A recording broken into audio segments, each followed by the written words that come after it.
ukaona munhu achiuya kuzorwisana newe kana kuti achiuya kuzokuseka,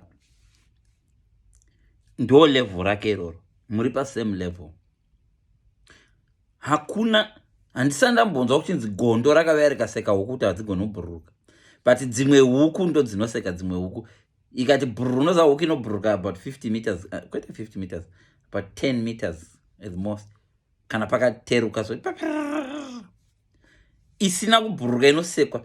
Ukaona munhu anokuseka muri museme WhatsApp group, zvimbozvizama kana vari mune rimwe WhatsApp group, kuseka vanhu vari kune rimwe WhatsApp group hazviite. You can only laugh kumunhu wauri muWhatsApp group naye. Saka ukaona munhu achikuseka kusagona kubhururuka, iwe uri huku, mese muri machongwe, muri huku. Gondo harina time yekuzoseka huku. Gondo rinouya kungozodya huku, harina time yekuti ko imi vasingagoni kubhururuka moroi, no.